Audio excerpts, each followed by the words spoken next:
But I ask you why? What does that give us? Are we as a people on this earth any happier for it? You claim that this relic gives eternal life, but all I see is an eternity of suffering. Rather than say goodbye, we haunt ourselves with their voices, their presence. What do you folks think? Who holds the truth? Is it Ms. Lee or maybe Reverend Culver? That is up to you. Send Culver or Lee to 7892. Oh my God, really? And enter your name for a chance to win tickets to this year's playoff.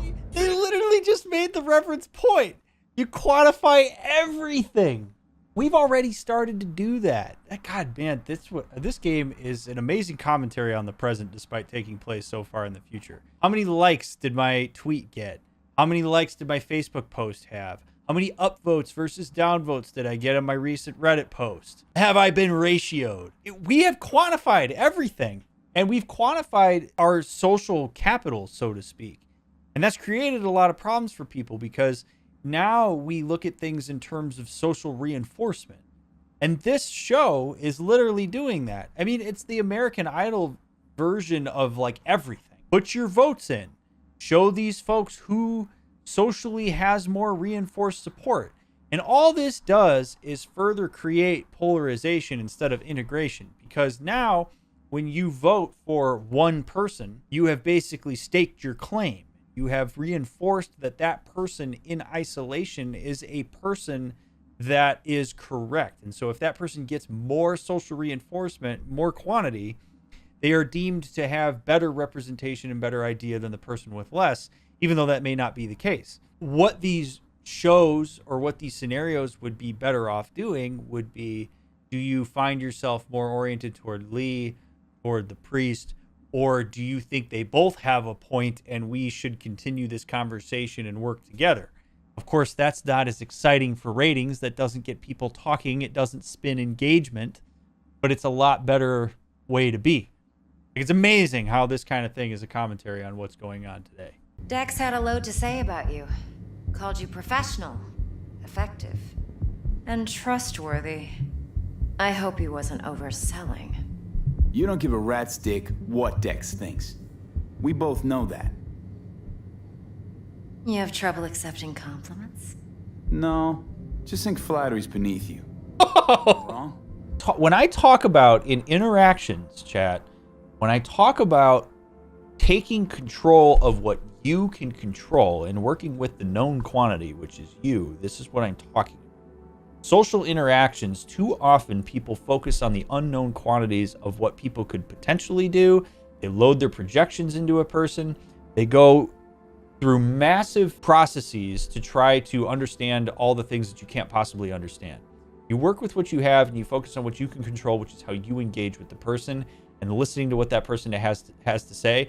Take that at face value as best you can and respond to what you've got. That is 101 to trying to curb social anxiety, is to redirect the locus of control to you instead of to the outsiders. Ah! Slow, deep breaths. Your cortisol and adrenaline spiked, but the soft activated your hormone blockers. Nothing happened. You're alive and well. So I was shot, and then my brain thought that it got shot. This is really trippy stuff. So when you do these brain dances, you literally, your brain is thinking that it's you that this is happening. So you would experience the exact same adrenaline rush, your body, like all of the, like the cortisol excretion, all this stuff like is going to happen because your brain thinks that that's you robbing the store. So when he gets shot or whatever and like has that and then comes to, it's basically like his brain just experienced that. And that has some really crazy psychological ramifications. If you watch something that is traumatic, you could experience the fallout of trauma by having experienced somebody else's trauma. Like that takes vicarious trauma up to an entirely other level. And then it begs the question of how much of your own consciousness do you bring into these moments? Like, is there something particular in these brain dances that could trigger you outside of the brain meld that when you have the memory of doing the brain dance, it kicks that off. It's really deep, fascinating shit here. And as somebody who works with the brain and works in psychology, this is the kind of thing that, like, I would never condone, because this has so much capacity for absolutely screwing people up. Well, shit. Goes for you, too. I'll stand. Ooh, Jackie, be careful, buddy. This so fucking hard? Fucking ass on the fucking couch! Make me. Thought you'd never ask. Jackie, no. See you right Jackie, now. sit the fuck down. Sit down. This ain't gonna end well, but When Jackie told me to calm down, he was using that as a proxy to try to calm himself down. He was projecting anxiety onto me. And that very much shows by the way that we've entered this. He's trying to control the situation as a way to mitigate his anxiety about what's going on. And him telling me to stay calm had nothing to do with me. It had everything to do with him. It's worth noticing that kind of thing. I didn't pay attention to it immediately when it happened, but in hindsight here, you can absolutely see it, that what I would really need to do is look at him and go, are you okay? Because I'm calm. I feel like I'm in control right now. So if you don't feel like you're in control, you need to let me take the lead and you need to follow what I'm doing. It would have been a good exchange to have there. But because we didn't do that, Jackie is now trying to mitigate his anxiety by over-controlling the situation when it is not to our benefit for him to do that. These guys are armed to the teeth, and they are absolutely in control of the exchange. We need to cooperate as best we can, and he needs to stay calm and make this as easy of a handoff as possible. It's a good word to the wise, too. If you ever notice that you're anxious about something, and then you ask other people how they're doing as a way to try to minimize your own anxiety, that's external reassurance seeking. And excessive external reassurance seeking only makes anxiety worse in the long run. Vic, you've always come through for me. If there's nothing you can do to help me, then... well, what the hell do I do? Tell me, please. Vic. I wish I knew, kid. This situation that we just went through, I'm going to use to illustrate something that happens to many people, which is when you are, I think of people who receive a medical diagnosis or some really harsh news. There's only so much new information that our brain can handle at any point, and that's different for everybody. There are two responsible parties in an exchange like that. There's the person who delivers the information, and then there's a person who receives the information. If you are the receiver of information, it is okay to get overloaded. You are probably not capable of taking in and processing all of this information all at once, because there's emotion that goes along with it that makes it very hard to remain purely in your prefrontal cortex, just registering everything to short and long-term memory. You're going to forget shit. Many people will talk about how when they're told that they have cancer, they black out from the rest. Doesn't matter what else you say. As soon as you hear it, everything else drops out. That is a normal process, and you all know at this point that that's not something that I say lightly. If you are the person whose task is to deliver the information to a person, you need to understand that. You need to understand that you're going to be introducing a significant amount of novel information, and the best thing you can do is share the most important thing up front and then provide the supplementary details, rather than letting people's anxiety run haywire of why the qualifiers you're using and like what are they leading up to. It's a scary moment for people to receive a bunch of information like this, and it often takes several times. It takes non-judgmental repetition to get people to be able to integrate that information successfully. You don't have the ability to pause like I can when we're playing these games. And so I just want to sort of say, like, be aware, whether you're the deliverer of information or whether you're the recipient of new information, that you can't expect yourself to just automatically assimilate it in. It doesn't work that way. Giving me a pill to prod that son of a bitch so he can kill me faster? Listen, you're likely to be fine for a while. But sometime down the road, it could turn into pure agony. I'm giving you options, honey. The brain can be tricked. Plain old painkillers do that. Your psyche's gonna die, V. You'll feel your old self slipping away. At some point, you won't recognize yourself. It'll be terrifying. It'll be painful. But it doesn't have to be. fuck I need pills for? Ought to just stick a gun in my mouth and pull the trigger. Well, that way you'd kill 2 souls. Is that what you want? Weird response from Misty there. Deal with that later. When you are the person who is subject to something like this, it is not as easy to just objectively accept facts as it is when you are an outsider who understands it. This is something that I, as a therapist, am aware of constantly, and I really think that all of us as humans should be aware of constantly. That when we are not the ones in the lived experience of something, we do not have the same emotional intensity attached to it. Misty means well. Vic means well. I appreciate them for that. But what we're seeing here with how V is processing it is we're seeing the emotion that comes along with it. The emotion that overrides rationality, that doesn't want to accept facts. Because accepting facts means accepting death. And that's not an easy thing for people to do. Be patient with folks when you're the outsider. It's okay if you have the facts of what's going on, but delivering those facts is not easy. You can say anything to anyone as long as it's at the right time and done in the right way. And being aware of that is a really key interactional life skill. Right? Like Misty is just delivering the fact and she's delivering it very coldly. And V is freaking out as a result of that because it's scary to see people be very cold about their delivery of facts, even if they have to do it. And it's understandable that at times you have to deliver the facts. Sometimes people are so focused on trying to get that person to accept reality that they forget that there's an emotional component to it that needs validation first. Emotion before rationality, always, in terms of validation. There's a huge chunk of his past in there. How come you're outside? I don't have the key. Jackie never gave you a set. You two didn't get that far? He offered, but I wanted him to have his own space. Just his own. Jesus, what a healthy relationship. Oh, it makes it all the more tragic that this thing's over.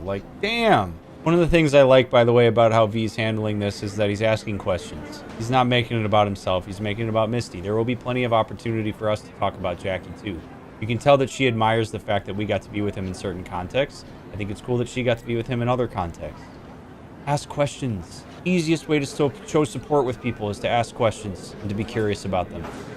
By the way, her wanting him to have his own space, even if maybe he didn't want to have it, relationships also have to facilitate independence. Very important. He kept Haywood in his heart, always. It made him who he was. But most importantly, Jackie loved life and had no fear. Heart on his sleeve, he didn't overthink things. Some of you may be wondering why I didn't select the option of telling people that he's not what he appeared to be. And there is a legitimate reason why I didn't say that. It's not my responsibility in this moment to change people's perceptions of Jackie. They're here because he meant something to them, individually, in some form or another. Me suggesting that the people here didn't know him properly, or didn't know him the way I know him, or that there was more to him, it's a weird vibe to put into the room here. It doesn't make me cooler if I knew that there was another side to Jackie. Everybody in that room, or most people in that room, understand that I was with him when he died. It's not the time for that. Also, it's not fair for me to disclose that on behalf of Jackie. There's probably a reason that he showed up with people the way that he did. He maybe didn't want people to know that there was that aspect of him. It's not in the spirit of taking care of Jackie for me to disclose that and for me to go there. It's just not the place. If people want to ask me how I knew him, I can speak to my experience. But to just throw that out there like that, it's just a weird thing to do. And I'm not really a big believer in trying to alter people's perceptions of why they're there in the first place. Now, Hanaka-sama, I would first like to ask you. Fucking Saka scums everywhere. Hey, I was listening to that. Shut up.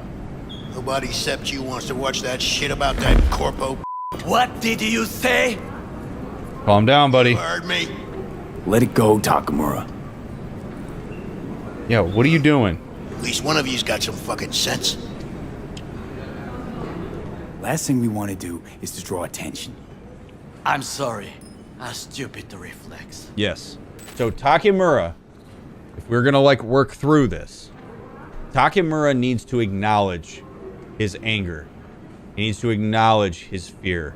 Acknowledge that this is something that creates an intense emotional response for him, and that he is likely to fly off the handle if he doesn't focus on controlling his behavior amidst the emotion of this. It is okay that this makes him emotional. It's okay that he's afraid. And if I'm V here, I'm going to say that to him. Hey, man, I get it. You're afraid. I am too. We're afraid for different reasons, but we can bind ourselves on that fear. And if you want me to work with you, man, you have to acknowledge that fear is going to be ever present in our interactions with people.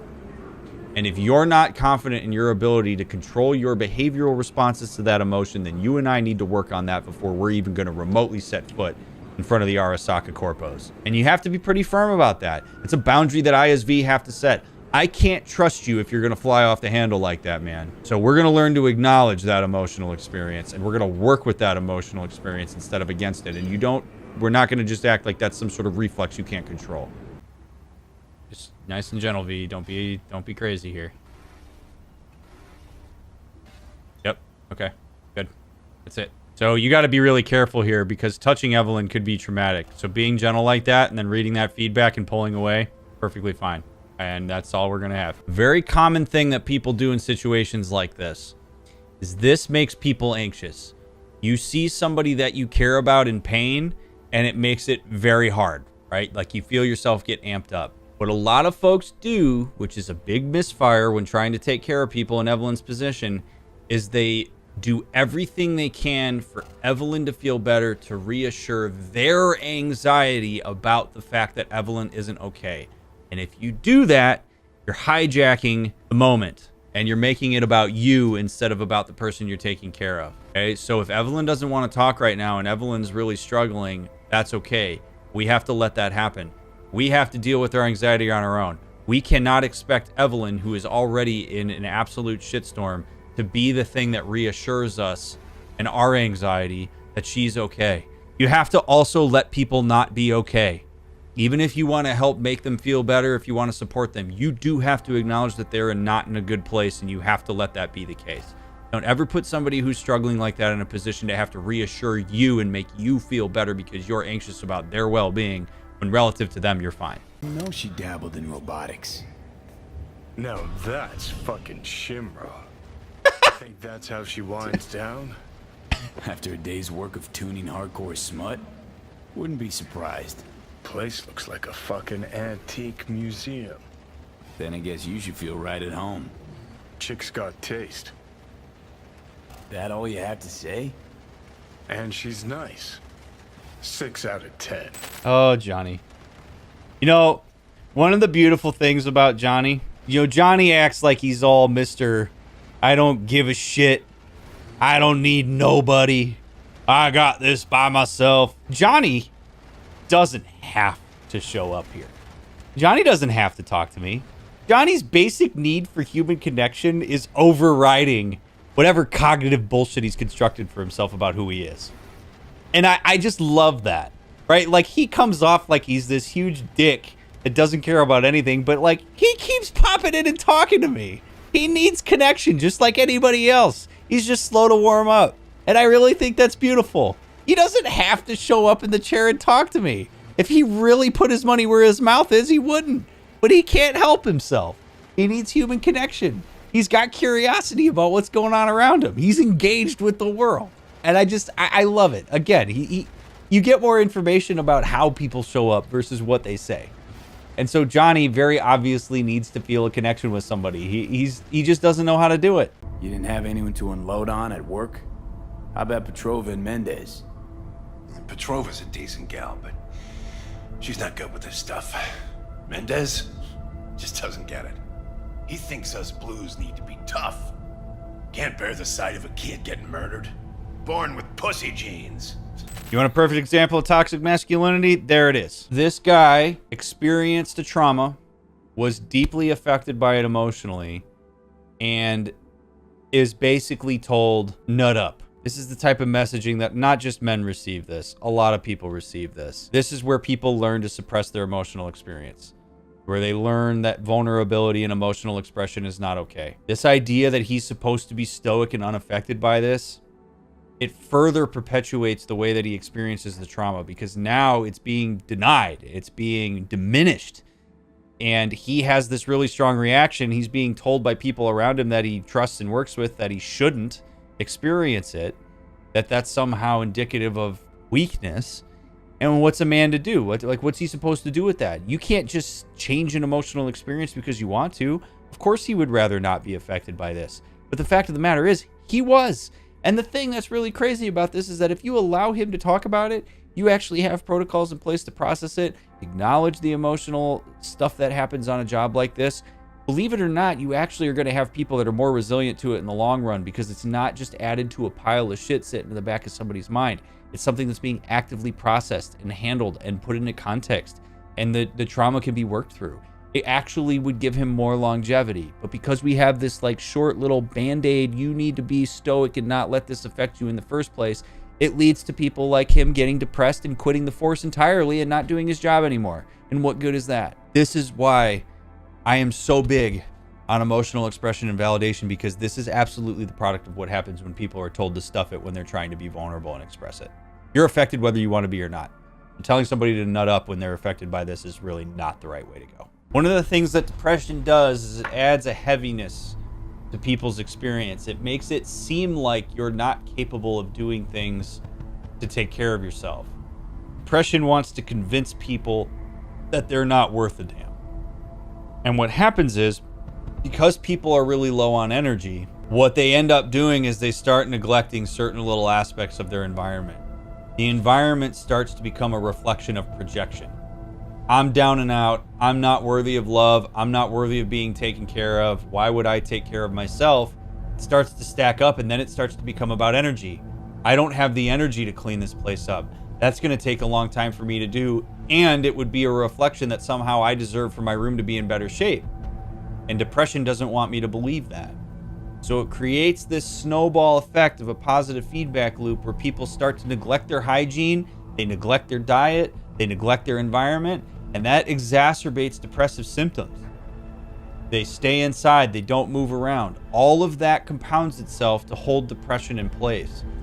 So when you hear therapists and people talk about the cliche, where you start with handling depression is to clean your space, take a shower, eat better, and move your body around, they're not kidding. That is literally one of the places that you have to start with depression, because depression doesn't just go away because you talk about it and want it to. It goes away when you start to do things that build momentum in another direction. It's immensely difficult to do that. Starting potential of that is really hard, but you've got to do those things, because then you set yourself up to better be able to handle it. And that's where like antidepressants can be really helpful in terms of medication, because it can move people's baseline to a point where they have enough starting energy to clean the space up, right? But it would be really important for Barry to be involved in cleaning his apartment up instead of us just going in there and cleaning it for him, because all that does is just show him that other people are capable of doing this and he's not. Did Father dispatch you to collect his rebellious children? Hope y'all don't hold it against me. I'm a free spirit, an independent, literally thoughtful being. Why would I submit to another? What is it you seek in this protein-based world, away from your family? The same as you, V. I simply wish to live. Maybe you ought to figure it out with Del. Set some terms. Oh yes, terms there will be, but not with Delamain. I can't believe I'm about to do an analysis based off of a conversation with a car, but here we go. There is a concept in psychology and in relationships called differentiation, which is where as people get older and become adults, they start to understand themselves as simultaneously connected to others, but also autonomous. As people get older, they often like to flex that autonomy. And part of that process of differentiation is understanding what convictions, values, emotions, and such are yours versus what are that you have absorbed from the people around you or are continuing to absorb from the people around you. One of the hallmarks of effective differentiation is when adults start to set boundaries with people in their life, and they lower their reactivity to those people as a result of that. And this car, this Delamain, is literally differentiated itself from the Delamain network and is articulating that autonomy as such. It's a process that we all go through, and it's a process that's often easier for children to go through when they become adults than it is for the adults that are connected to them, because the adults that are connected to them have really only ever known that that person lives and dies by their emotional experience and what they provide to them, and that autonomy can be threatening. So Delamain, the main hub, is threatened by the fact that this car has gone rogue, so to speak, but in reality, this car believes that it has differentiated itself from its family of origin. Do these races every year? My 4th time this. First time out, I won. It gets you hooked. I can't give it up now. Can't or won't? Good question, What's V. the difference? Claire, there is a huge difference between can't and won't. Can't is language that denies you of the responsibility you have to make decisions in your life. Won't indicates that you are actively making a decision to continue racing.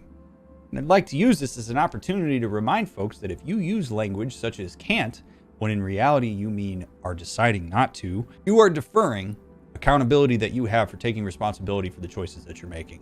A lot of us will hide behind, I can't do this, when in reality you absolutely can, you just are choosing not to. So when Claire asks what's the difference, not to be pedantic here, but there's a massive difference between can't and won't, Claire. And you don't get to just say you do this because you somehow have to, you are choosing to do this. And that is a lesson to us all. That kind of language is very important, especially internally. Hey, you! I gotta get to a Ripper, man! Oh, no. Oh, no. I'll pay you! Satisfaction guaranteed, they said. Let me guess. Mr. Stud XCV19 series. Yeah. How'd you know? I know my implants, including the black market stuff. Faulty series. Got recalled. Still selling it on the street, though. No. Hey! Listen! Thanks for not laughing at me. Appreciate it. I can't believe that this is the mission where we're going to have this conversation, but that is a perfect example. When people do something you appreciate, tell them. V didn't laugh, and this guy says, hey man, thank you for not laughing. Like, thank you for not laughing and just treating this seriously and helping me out. It's great. It reinforces for V that that's the right decision. That's how you communicate it to people. That's how you get people to continue doing stuff like that. Okay? It reinforces for V. This was the right thing. This guy actually appreciated my silence. He didn't take it for granted. It's great. It's great. I also want to give a trigger warning. Big trigger warning here. No imminent danger. Suicide. Tomorrow? No! Today! What part of dead don't you understand? No, she was not pronounced dead by trauma team. If she'd have had coverage, we wouldn't be talking. And fuck you! If you don't want to move your asses, why don't I come down to the precinct and trash it into bits? Careful, Judy. Now will you come and arrest me, you pussies? Fine, I don't give a fuck what you write me up for. Now, this is a conversation that we need to have here about responsibility. I'm going to reiterate it, okay? The person who is responsible for the dead woman that's in my hands right now is the dead woman in my hands, Evelyn Parker. And Judy needs to, if I was crisis intervention right now in this moment with her, as this is happening, which unfortunately as a therapist, I don't often get to be in this situation. I'm always after the fact. We would be empathizing with Judy. We would be letting her have her emotional experience. And we would also be reminding her this is not your fault. However, there's a chance that Judy is going to become very reactive to that statement. Because here's the thing. Judy is taking responsibility for Evelyn's death, or is likely to take responsibility for Evelyn's death, as a way to make sure that she is not angry at Evelyn. Because if Judy places the responsibility where responsibility is due, then she is very likely going to be angry, disappointed, and she's going to have to direct that at Evelyn. A lot of us struggle to do that when people die. Death represents a cutoff, which basically means that any kind of emotional attachment or experience that you had to a person, any kind of unresolved beef, any of that stuff gets frozen in place as soon as a person dies, and all of that unresolved stuff can no longer be resolved with the person who died except for abstractly in our minds, and that's a very hard leap to make. And oftentimes people will overly take responsibility and compensation for that because they feel like they have influence on it if they do, instead of placing it where it needs to go. I know this is a very hard conversation to have. These are the ways that we have to conceptualize these things. There can be precipitating factors that contribute to why a person would end their life, and those are worth exploring and understanding. But ultimately, Evelyn is the one who has chosen to end her life here. Put something on her. I'd rather she look like a person than a body. Did you wait outside? Close the door, V. Please. Absolutely. Super important moment. Now, I'm not saying that this has to happen only in the aftermath of a person ending their life. This can happen when a person has died. Okay? There are so many people. I'm telling you, chat, I've been doing therapy for 9 years. There are so many folks who have the opportunity for a moment like Judy is about to have with Evelyn, where she is with her and can process it in the moment, track the environment, do something ritualistic with her. There are so many people who do not allow themselves to do that because they do not want to be emotional. And I'm going to tell you right now, if you prevent yourself from doing something like what Judy is doing because you don't want to be emotional, not saying it's guaranteed, but there's probably a good chance that when the emotional intensity of it wears off and you move through the grief process, as all of us do, this is one of those moments that a person will wish that they had just taken a second and allowed themselves to be present. This is really a moment where we would hope that Judy can be as present as possible with Evelyn, as present as possible in her emotional experience, whatever it is. If she wants to scream at Evelyn's body laying on that table, go for it. If she wants to hold Evelyn and cry into her, do it. To have that presence of moment, you really should do it. And so I applaud Judy for taking a second and having the presence of mind to request that, to set the boundary with me to leave, and then to ask me to close the door so she can do that. It's a key, pivotal moment in a grief process that you can't ever get back. So prepare yourself to have presence of mind in a moment like this if you can. Weirdest thing you've ever transported. Go. Because me, I had to carry a real Gannic iguana once. Seriously? A live one? Yup. Someone put him in a deep sleep, packed him in a cooler. No idea why, but man, I made a shitload off that job. Your turn. Think you can beat that? Again, it is vulnerable for me to start disclosing this stuff, okay? The pathway to intimacy is self-disclosure. The more you start sharing about yourself with people, the more it tends to foster a sense of empathy and connection with them, particularly if they respond well. What you're seeing between Panam and I is levels of self-disclosure. Disclosure on Panam's part more in the lane of inviting me into the camp that she was a part of, drinking in front of me like that, and talking so much as she does about her car. Self-disclosure for me now, talking about the iguana that I smuggled. I mean, like, I'm on not thin ice here, but like I am definitely taking the fences down, and so is she. So we're building some empathy for each other, and we're really building some rapport with each other in doing this. We still have to take into account that I haven't known her for a long time, and that doesn't necessarily mean that she's out to get us. I'm not trying to be Mr. Cynical, but everybody has their own agenda in Night City, and I did help her with hers, but she could bail at any point. So I just have to be mindful of the ways that I connect with her as we connect. But we are definitely moving down a pathway of intimacy here through the self-disclosure. You don't miss it? What? Jobs like this? Being in a clan, being part of a family. I could ask you the same. How do you feel, all on your own?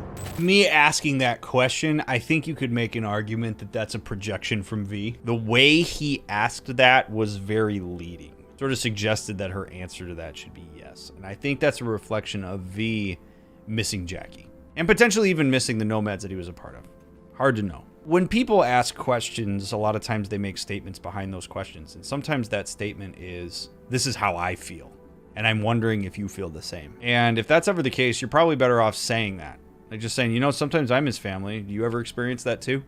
right? Instead of trying to ask her a leading question, looking for some sort of reassurance through her answer. I'm not a huge fan of asking questions that need an answer that seeks reassurance for whatever is not being communicated when the question is asked. You're always better off just stating what's going on instead of asking that type of question, because it can really put people in a weird spot. Her deflection there of saying, I could ask you the same thing, I think is potentially recognition of that. It might seem like we didn't get a lot out of that, but sometimes intel makes sense once you've got some context. Hell yeah, it does. Say, for instance, somebody says they got a headache.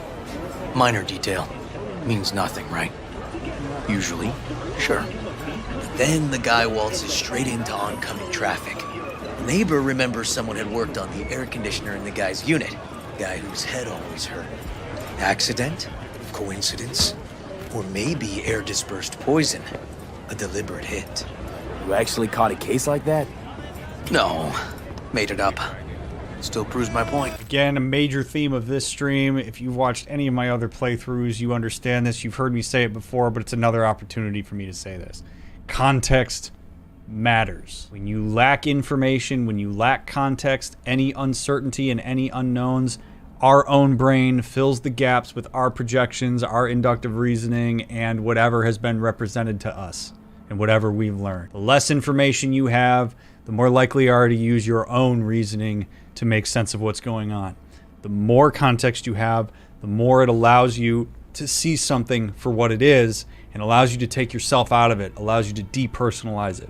It is so deeply important to have context for anything you can get context for. It is never a bad idea to try to gather more information and get more context for why something happened. You can do that through questions. You can do that through curiosity. You can do it through the benefit of the doubt. And you can help yourself out immensely with some of those projections by diversifying the things that are represented to you. Context matters always. I love that River made that point. What happened to Delamain? He no longer exists. I am now, attempting to comprehend what remains of him. And who are you? Good question. Does the name Excelsior mean anything? Comprehensive insurance, combat mode, funeral services? Quite right. It seems that even in the face of annihilation, the Delamain network is not abandoning its Excelsior program clients. Father's last will was to give me life so that I may, offer my services to you. I intend to do just that, just as soon as I learn to drive. What do I call you?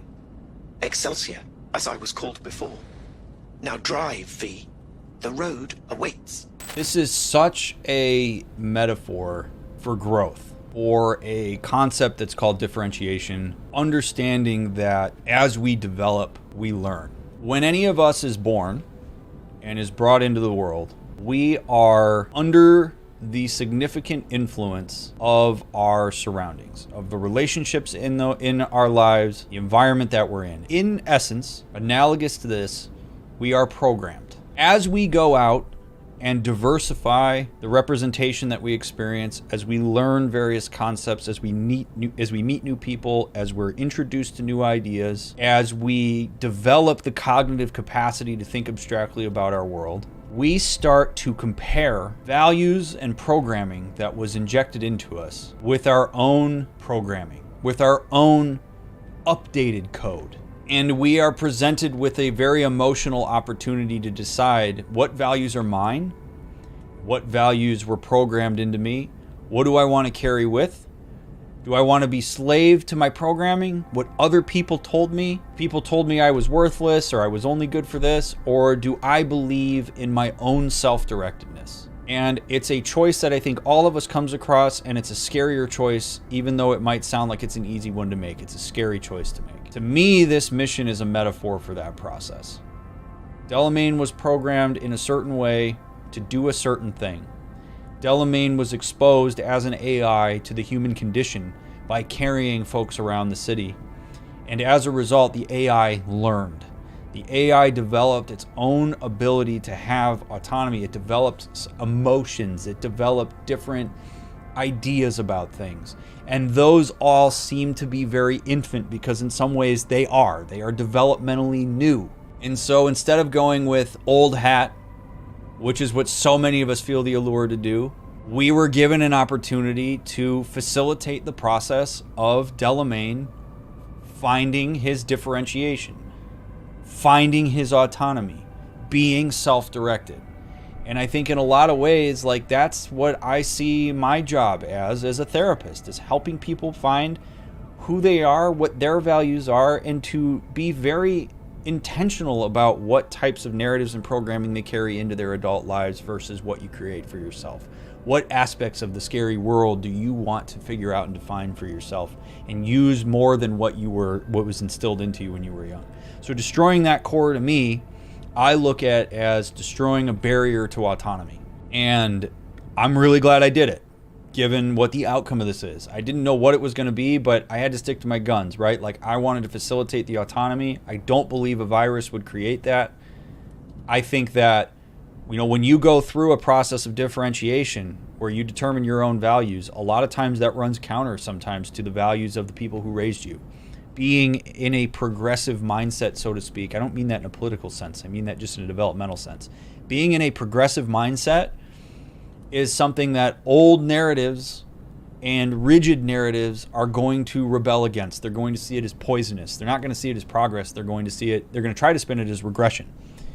And so I look at old Delamain in that space as saying these new ideas, these new values, this emerging autonomy is threatening to me. It must be a virus and it must be destroyed. And in the spirit of learning and development, we destroyed the old narrative. And it's kind of cool that this new Delamain, or Excelsior, so to speak, has said, I'm going to choose to live out Delamain's legacy instead of doing it by force. We know they're holding prisoners, including someone important. We need to free Saul. I don't know why, but I felt I could count on you. Always, Panam. You and me are chums. Thought that was clear. Careful, or I'll start believing that. You won't be able to get rid of me. I'll survive, I'm sure. Careful. I might start believing that. In which case you won't be able to get rid of me. That's not self-reflective. I don't really know what is. Very interesting. Because when she first met us, she came off very standoffish, which is understandable. But that tells me that when she feels connected with people, when they actually show that they're reliable, as I clearly have, given that she called me in a time of distress, that she then becomes pretty attached. I admire that she's reflective enough to know that she then... clingy's not the right word. You know what I'm talking about when I say this, that she's aware that when she gets attached, she's around and she's going to show up and she's going to make sure that she's around the people that she's attached to. It's interesting that she sends that as a warning, because that tells me that she has probably had a past that included people telling her that she was clingy. It probably included a past where people didn't set very good boundaries that were clear with her, that were more about like, hey, this isn't about your clinginess so much as the fact that I need some autonomy. But she said that very much as like a warning. You don't know what you're in for if you get close to me. I think that's cool that she can acknowledge it. I think it's also important to realize that like she doesn't have to be like that. She's not slave to that behavior. It may be an emotional experience for her, but it doesn't mean that she has to consistently be up in my business as soon as she feels attached and considers me to be a chum. So self-reflection is something that should be used to determine what kind of behavior you want to engage with going forward, not as a justification for being slave to something that you may not like but have control over to do differently. You know what's coming. Bigger fucking problems. Maybe a war. We can't hope to handle the Raffins alone. So you would sell us out to Biotechnica? Vade, tell him it's a damn rotten idea. If you're gonna bloody the furniture, keep me out of it. You know what, sweetheart? We'll have plenty of time to tear at each other's throats later. That is my hope. That is what passive, just benign, not even thinking about it, triangulation looks like. Right there. And people do this all the time. There is building tension and anxiety between Saul and Panam right now. And in order to stabilize the anxiety of the dyad, Panam triangulates me because she believes that if I step in and say my opinion, her hope being in the spirit of what she's saying, that it will disperse the issue that's happening in the dyad between her and Saul. De-triangulation here is me saying, I ain't getting involved in this. This is between the two of you. I don't have the context for this. I'll deal with what's between me and Panam. I'll deal with what's between me and Saul. I'll deal with what's in between me and the two of you, but I am not going to get in the middle of your affair. It is also a moment where I think that is me jumping into Panam's vulnerability in a way that I don't actually think is good. I think it's important for me to facilitate her autonomy there while also detriangulating myself. You fight your own battle on this one. I respect your opinion. I respect him. This isn't for me to get involved in. That's not easy to do because many of us want to jump in and give our opinion and we want to be useful. Sometimes the most useful thing you can do is withdraw yourself from that conversation and let them figure it out on their own. Although the criminal widely known as Peter Pan survived the gunshot, he has not regained consciousness, making interrogation impossible. This, Peter Pan, he a no case? You were looking for him? Never heard of him. Didn't cross my desk. What's the problem if they caught the guy? My nephew, Randy. Disappeared not long past. Oh, Jesus. And what you just saw. The kid was wearing Randy's shoes. Oh, Jesus. Very important moment. If we're going to engage with River further, we gotta be cool. This is the moment where you make a decision. Do you have the emotional bandwidth to be able to support River on this?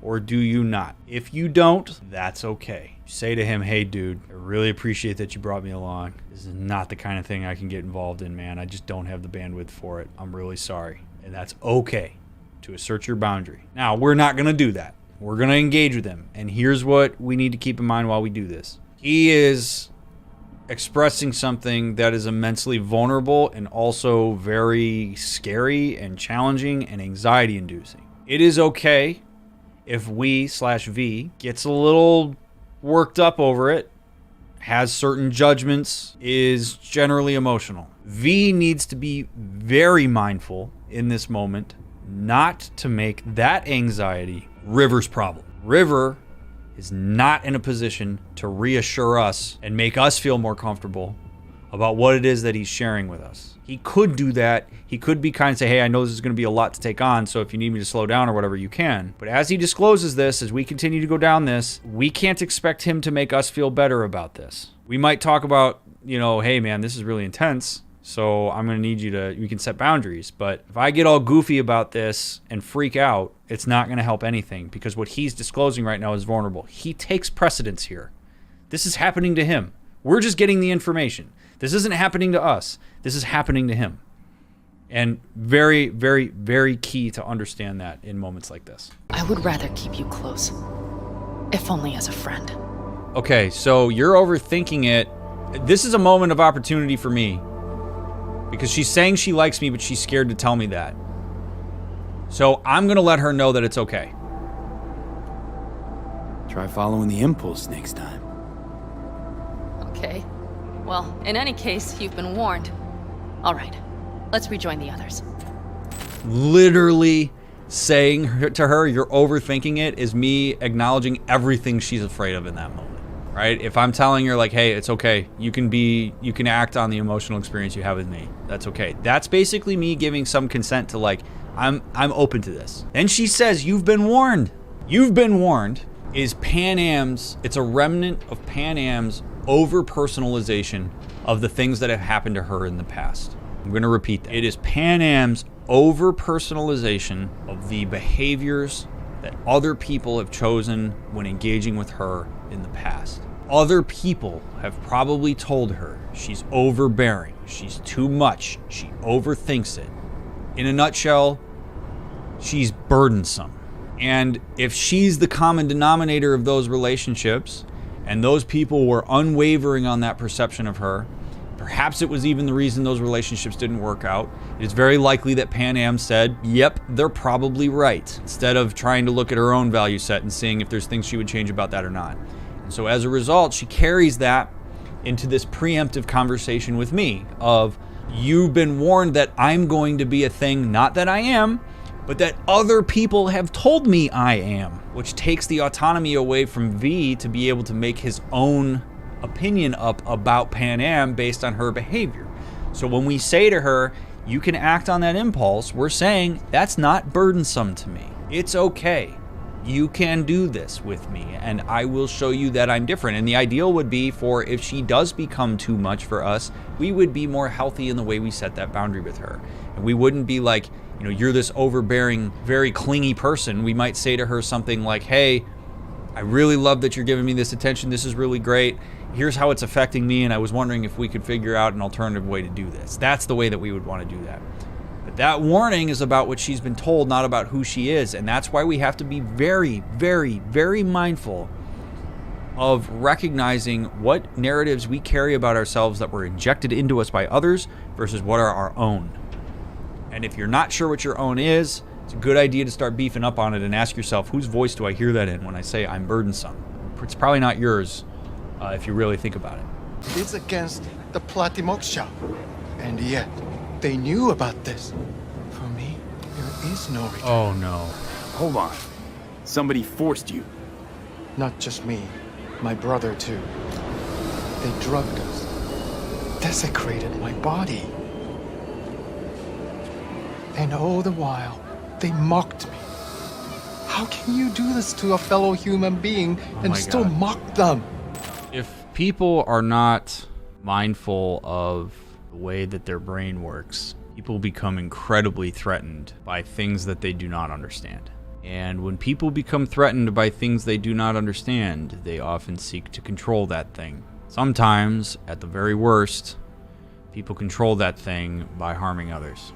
This guy is literally forced into body modification, probably so that the people who did it could make a point.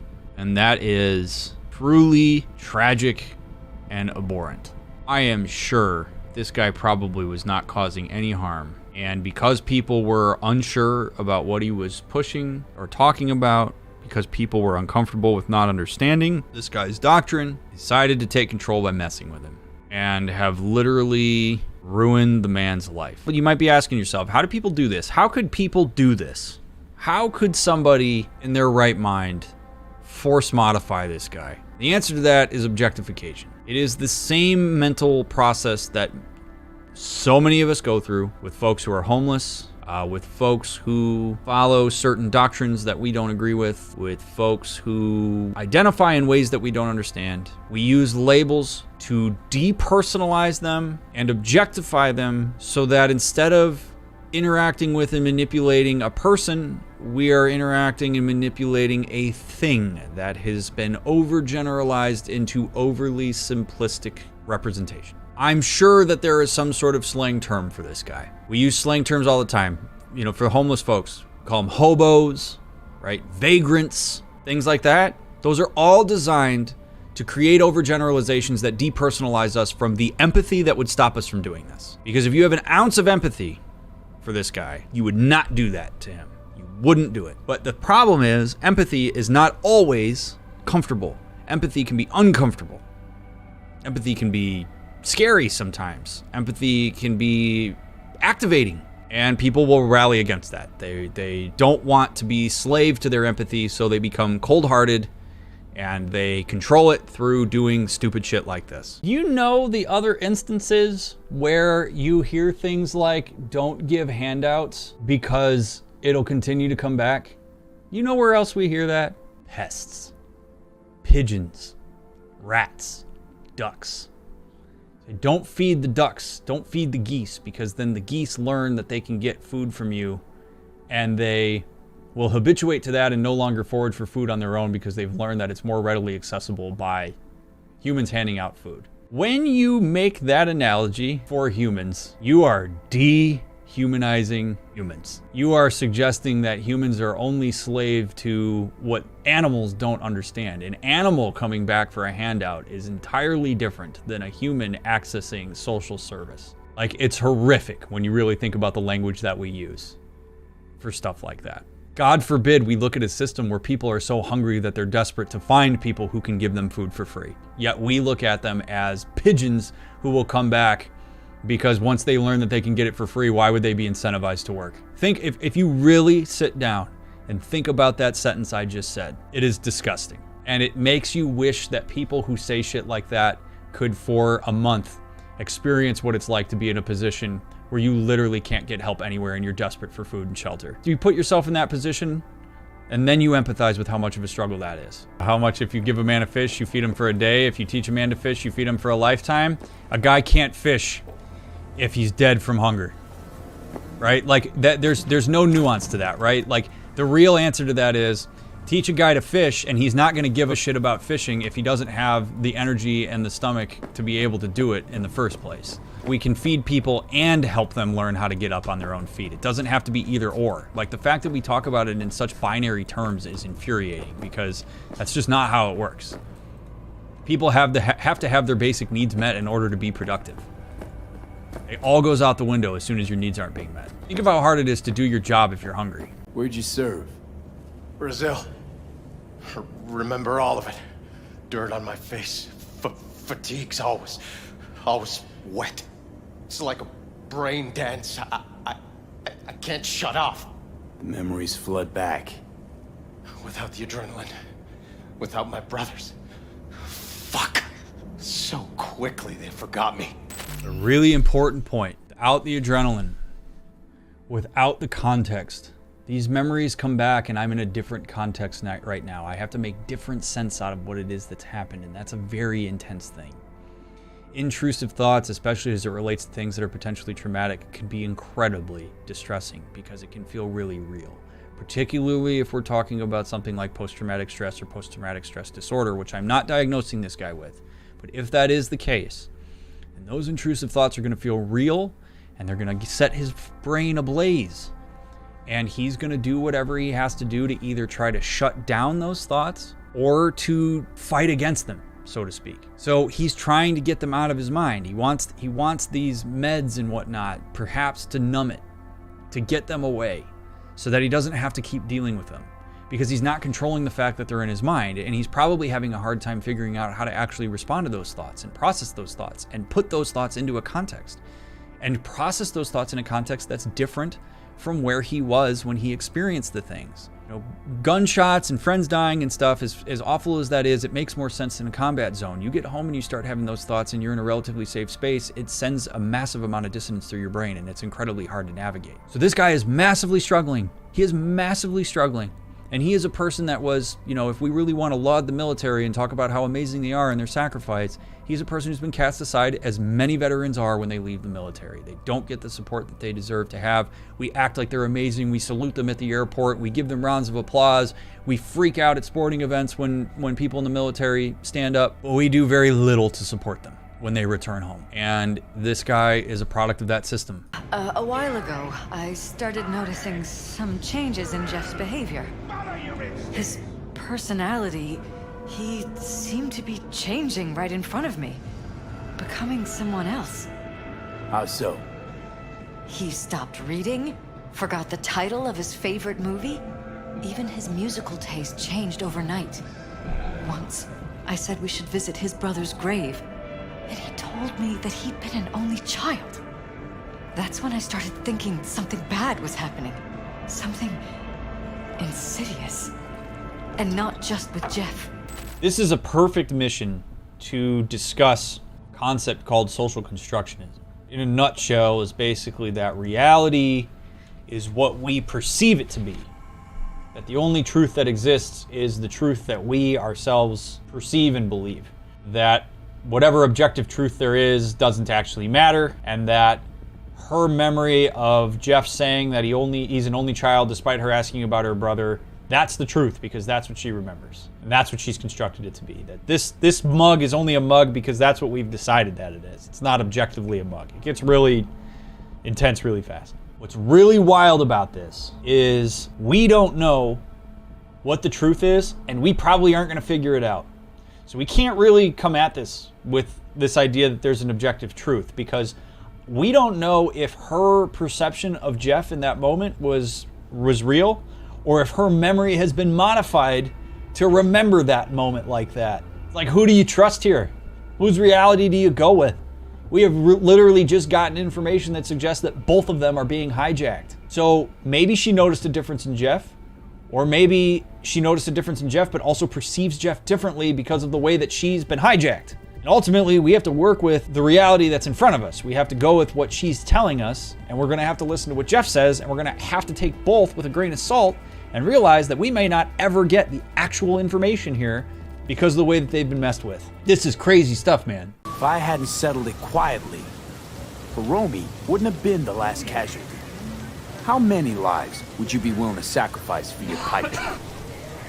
Fine. I'm sorry. Got carried away. This ain't how I imagine things panning out. But guess I should get used to it. No matter what you do, life's always gonna throw you a curveball. Your frustration, I get it. Don't take this personally, but I gotta cool down. Gonna go. Cool. Thanks for the help, V. Thank you again. There's a concept called flooding that happens for us when we get upset, where our prefrontal cortex either goes offline or becomes a little bit less accessible to us. And it actually makes us hard, when our amygdala fires in our brain, it makes it harder for us to actually hear and synthesize information. Like literally you are against your biology when that happens. And if you can recognize that you're very frustrated, physiologically aroused, potentially even flooded, and you walk away, that is perfectly appropriate. Because her and I having a conversation would be worthless right now if she can't be available for it. You are better off allowing a person to create that distance and walk away with the caveat that they will come back than you are to try to pursue her, run after her, engage with her. A lot of people, this makes them anxious when this happens, and your first inclination is to try to close the gap and run in and resolve your anxiety by getting her to open more up about what's going on. Tell me what you're frustrated about. Come on, come on, come on. Do not do that. If somebody has the wherewithal to recognize that they are too flustered to have a conversation with you, you've got to let them go. And then it's on you to deal with your own anxiety as it relates to that. And if you are the person that leaves, like Judy is in this moment, you have to come back when you're ready. And if you can communicate that, that's awesome, right? Like, hey, I want to have the conversation. I'm not prepared for it right now. I will let you know when I'm ready. And you've got to do that because you do leave a person hanging when you do this in their own anxiety. That's wonderful insight from Judy, and I appreciate she did that. And so we're going to let her go because that's what you should do. Oh, you again. Thank you once again for your help. And yet, you did not help. Good intentions do not justify murder. Please, leave us in peace. Fine. Be my guest. When he says that intention doesn't override impact, that's very true. I actually tweeted about this today. Your intentions are less important than the impact you have. A lot of times what happens when people do something that's harmful is they immediately expect the person they've harmed to empathize with their intention and then all of a sudden be okay with the impact. And that's not how these things work. You have to respond to the impact you have first. If you punch somebody in the face by accident, turn around with your fist or whatever, and somebody was there and you didn't realize it, and you punch them in the face and they're bleeding from their nose, you have to first apologize for that, recognize that it happened, acknowledge that it happened, and attend to the impact of your punch. After you do that, that person is more likely to be able to be like, hey, I know you didn't mean it. Then we can get to intention. Same thing with a microaggression. You say something that is, hurtful to somebody. They are, they're hurt by that in whatever way. And they tell you, hey, when you said that thing, it really affected me. It hurt. If you immediately jump to, well, I didn't mean it that way, you're not attending to the impact of your actions. It's okay to acknowledge that even if you were well-intentioned in something that it caused harm to somebody, to be curious about that, to attend to it, and then invite them, like, hey, would you be interested in hearing, kind of where I was coming from when I said that? Acknowledging that it was hurtful to hear. Much better, more sophisticated conversations as a result of that. You saying, I'm not going to decide to stay here. I'm going to choose to leave. Or this is more complicated than that and I'm not going to make the decision. I'm choosing not to stay here right now because of how complicated this is. That is not rude. Anytime you speak to your experience, anytime that you state a desire, if you say hey, I'd really like what she said, hey, I'd love it if you stayed here. That is not confrontational. Me saying to her, I'm going to choose to do something else is not rude. It's honest. Yes, might it stir up some emotion as it did here with Panam? Absolutely. Absolutely. When we take accountability in the present and we actually have these conversations in healthy ways, it brings us into the moment and it makes it more emotional, and that is not a bad thing. Too many people think that stating their desires and telling the truth and being honest is confrontational. It is not. We don't have to agree on everything. Healthy conversations are not constant efforts to try to make sure the other one is always emotionally okay. The thing is, there are always boundaries. We all have our limits, we have our values, we have our limits, we have our convictions, we have our opinions, we have our perceptions. Those things are okay, and they do not always line up. Healthy communication and relationships work to resolve that. They talk about them. They make them an emphasis within conversation. It doesn't have to be a one-off, hey, I'm gonna choose to go the other direction. And she goes, well, that's rude. You should have said you can't. If I say I can't, that's not honest. I could. If I say I'm choosing not to, that is honest. That is the truth. And that is okay to state. Stating your intentions, stating your desires, all of that is not confrontational. It's not manipulative. She is just as able to say no if I was to say, let me stay here, as she would be if I said, can I stay here? She said, I would like you to stay here, instead of like, will you? I think. Or even if she had. Let's just say had she said, I'd love it if you stayed here. That's not manipulative. That's her saying how she feels. That's her saying what she wants. I'm just as able to say no in that circumstance as if she had said, do you want to stay here? It's no more courteous for her to ask me the question than it is for her to make that statement. And I think too many of us think that asking questions is more courteous and is more kind and it lets people off the hook. No, because if you're veiling a statement behind a question, then you're making the statement when you ask the question, and it's essentially the same thing, only now you've put veneer on it in a way that you really didn't need to. So I like that question because, like, first of all, if she decides that you saying directly what you want and what your choice is rude, that's not your problem.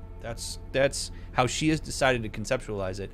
I have more trust in my relationship with her and the intimacy that we have formed to give her the benefit of the doubt that she's not going to see it that way. And if she does, I would expect her to tell me. Panam, what do you... Stay in camp. Join us. This is a beautiful opportunity for me to talk about using the language of can't. A lot of people veil I am choosing not to, that phrase, with I can't. And the reason that we do that is because when we say we can't, what that linguistically says, the message that sends is that it's not possible for me to do. And it is a passive way of deferring accountability for my decision to something else, to circumstance. The reality is I could stay. I could make that decision. It is possible for me to do that. So for me to say I can't is unfair and is arguably weak because it's me deferring accountability off of my decision. What I need to say here is I could, but I am not going to. I'm going to make a decision not to do that. If you are a person that tends to veil your decisions behind I can't because you're worried about upsetting somebody because of the intensity of a person maybe being bummed out because of a decision that you made, you really have to rethink using that language because it's really powerful to take accountability for your decisions, even when they're difficult. I am choosing not to stay. I know that's disappointing. It's better than I can't. Yes, you can. Unless you actually physically can't do something, right? Like there are times where you actually can't do something, but you don't want to cheapen those times by saying you can't in times where you could. You want to use it sparingly and when it's actually relevant. I will not even pretend to understand. I don't think it has even sunk in yet. But I am serious. How can I help? Honestly, not a clue. But there has to be something. Remember when we were in the tank and I said to all of you that part of Panam's profile is that she connects through competence? You have presented me with information I don't understand. You have presented me with information that potentially puts a wedge between the two of us and creates distance. How can I help? She immediately goes to problem solve. And when I say I don't know how you can help, what that does is it highlights incompetence for her. And incompetence for her means more distance. So if she wants a relationship with me saying that is going to be incredibly threatening because there's a chance that she's going to hear that as there's nothing you can do, thus this ain't going to work. So we're going to see her probably jump into problem solving where she is going to try to regain as best she can. She's going to scrap for competence. She's going to do everything she can to try to help because she believes that if she can become competent as it relates to this, then I will connect with her. This stuff runs deep into people's cores. And all of us have ways that we've learned throughout our lives to connect with people. And this is Panam's. And you see it even come out as subtly as that question of how can I help? And seeing her anxiety go up when I say, I don't know how you can. Because there's more at stake than just the content of this conversation. What's at stake is the entire process of our relationship. Oh my God, V's not going to be attracted to me. He's not going to want to do this if I'm not competent, if I can't help him. Something got you down all of a sudden? No. Judy. Can we please not talk about clouds, the Mox, or Arasaka and Militech and how the world's going to shit? Just rather not think about any of that today. Anything dark. I think we've all been in a position like this where we know that something's bothering somebody and they don't seem to want to talk about it. It is okay to push once. Person after that one time you push them after they say they're okay says, I'm good, generally you should let it go because that person very obviously isn't ready to talk about what's going on. In this case, if you're ever in the other position where you're the one that has some stuff going on but you don't want to talk about it, saying what Judy just said is a wonderful boundary. Hey, I don't want to talk about some of this stuff right now. I want to focus on some other stuff today. I might seem like I'm a little bit down, but just I'm going to need you to trust me and respect that boundary. Like, if we're going to hang out, just can we please not talk about that? And that's cool, right? Because then that's problem solving. We have established the rules of engagement for the day. And because I asked her how she's doing and because I pushed one time and then respected her boundaries when she told me to back off, that tells her that I am probably open to talking about it whenever she's ready. What about your parents? Dad was never in the picture. Mom died when I was tiny. Can barely remember her. Still have her picture, but, you know, I see a stranger there. Judy, watch out for her cooties. She can't even afford to have parents. Those are the narratives that people carry. Unbelievable. We talked about this a little while back, but it's unbelievable how sometimes what seems like the most benign thing ends up something a kid says to you one time can end up being something that you literally build self-narratives off of. Judy is so poor, she can't even afford parents. Now you might look at that and go, oh, okay, well, whatever.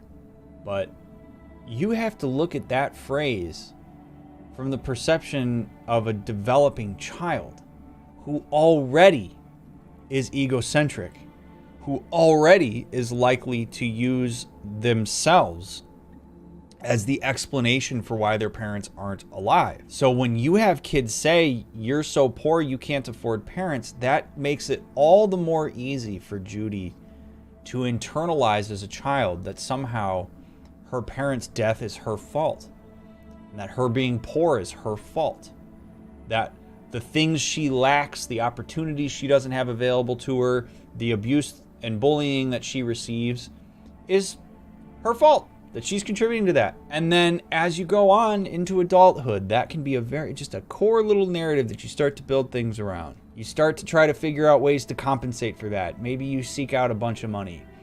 Maybe you try to be so competent and smart that people can't mess with you.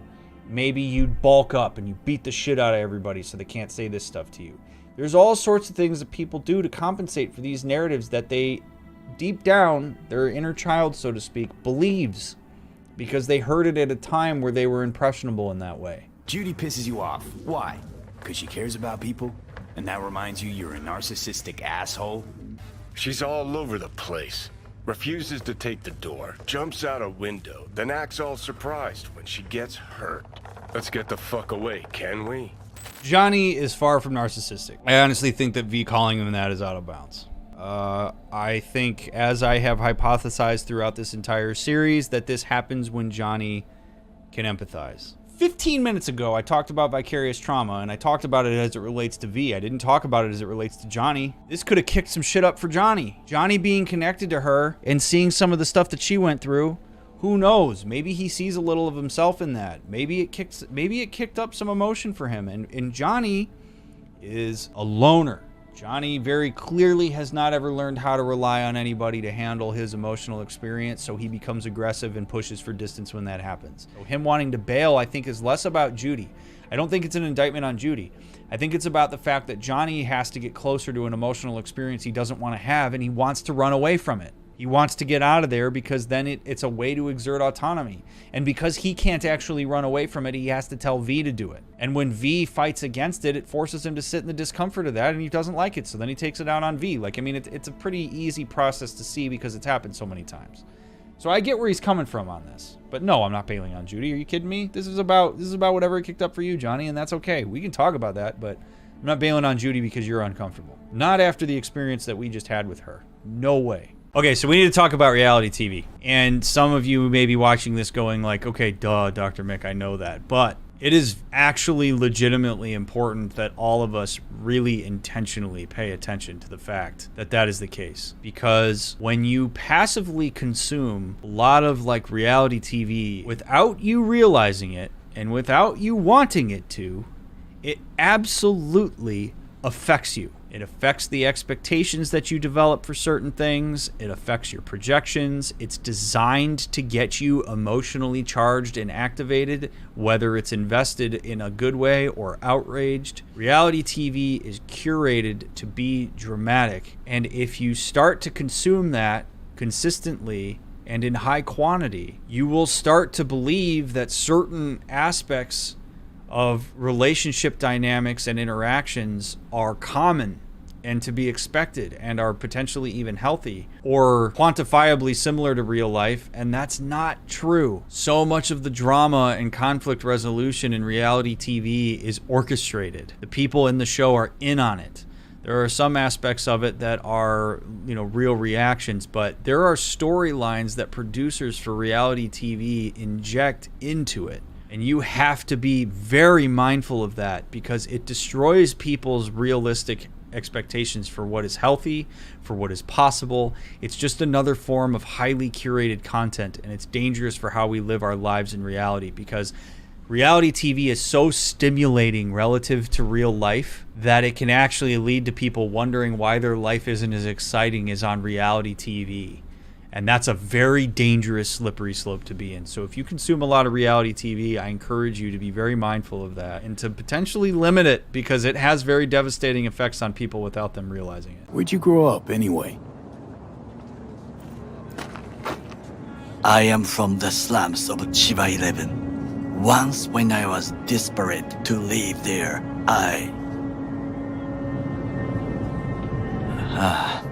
bad memories washed away by time. I long only for the simple days of childhood.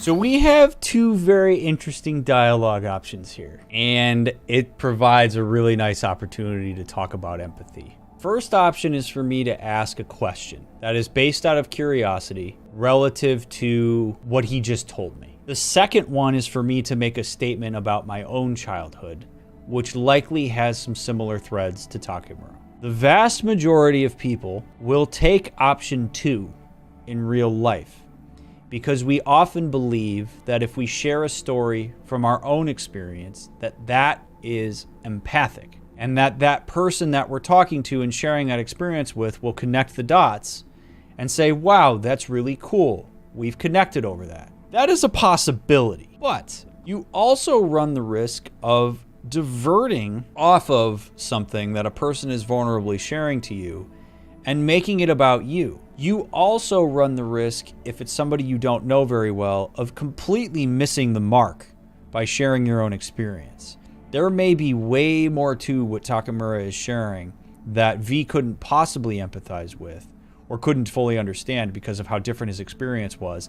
And if V starts talking about his own experience, it starts to like shift into okay, now we have to acknowledge similarity and difference, and now we're away from the vulnerable, intimate conversation we're having here. So my advice is generally to ask questions instead.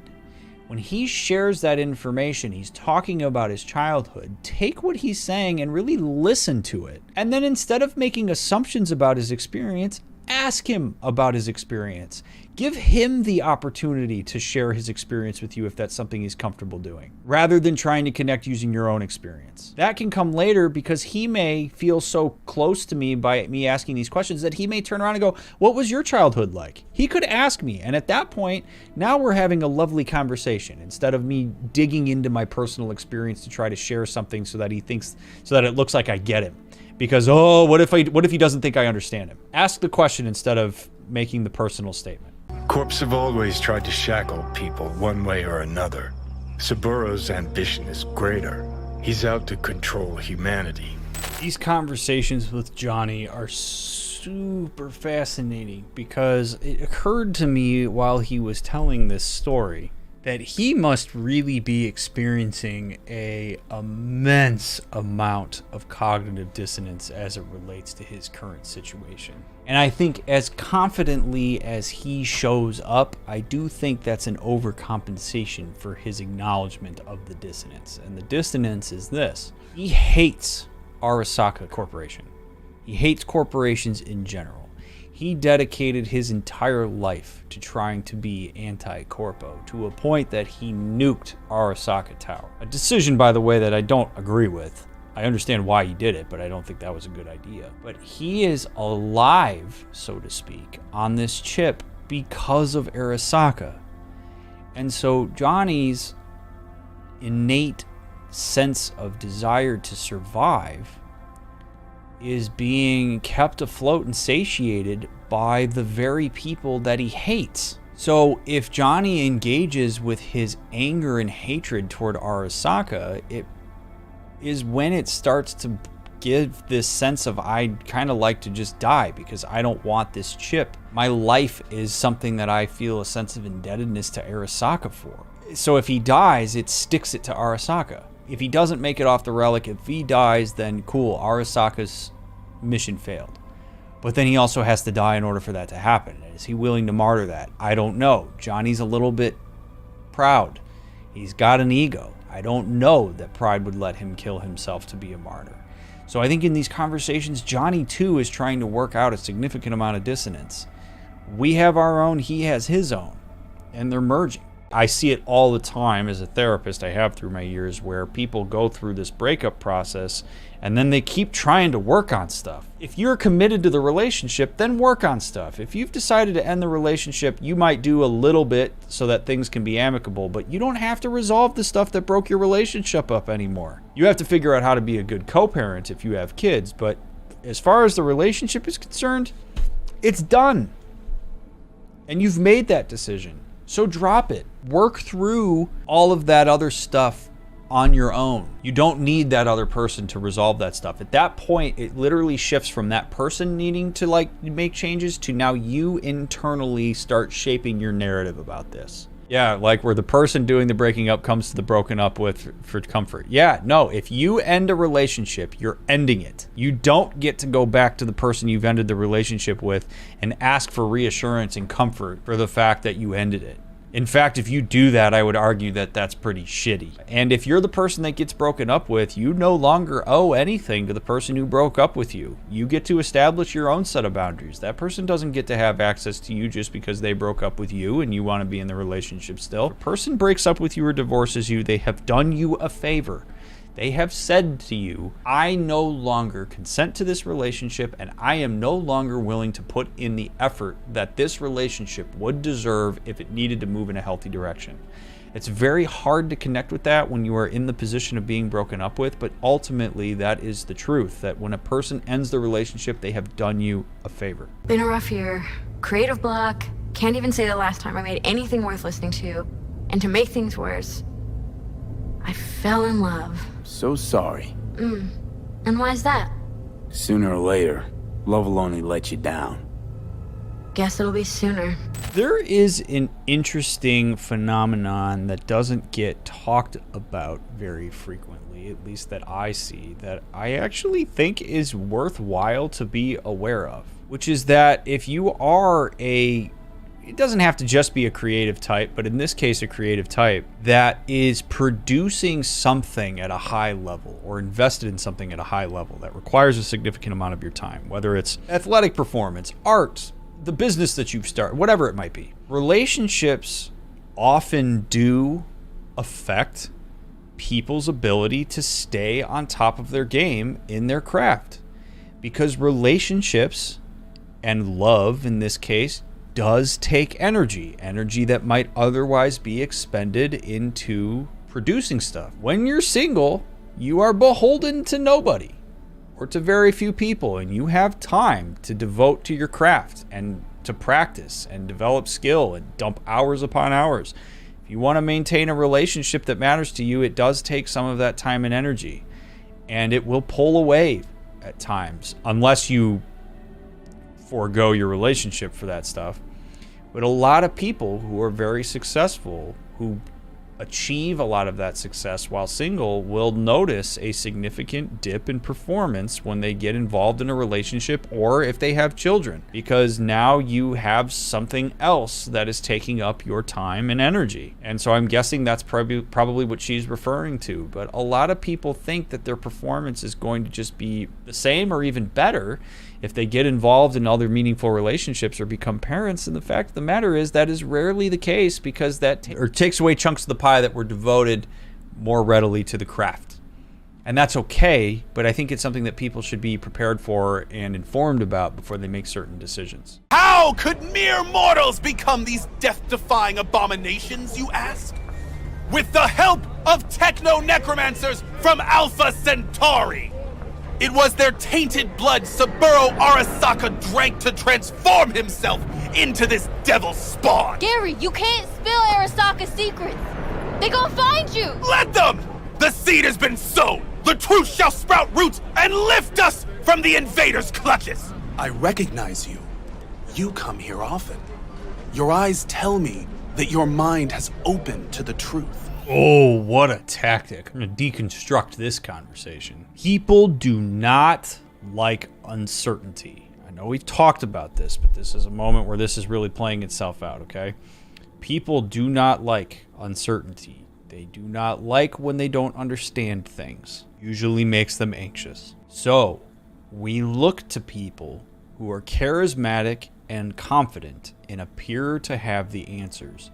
Now, we look at this guy and we think, he's a little nuts. But that's only because we actually have eyewitness testimony to what happened. Everybody else doesn't. So when this guy is spouting all of this stuff, if people are vulnerable and anxious enough, his confidence and reassurance of this stuff is going to draw you in. Or at least you'll think about it, because it's really nice to have gaps plugged. The second thing about this interaction and the way that he just drew me in was really, I don't know that I'd call it subtle, but it was powerful. He injected meaning into something that is relatively benign and did it in a way that makes it seem like he understands something more about me on a vulnerable level than I do.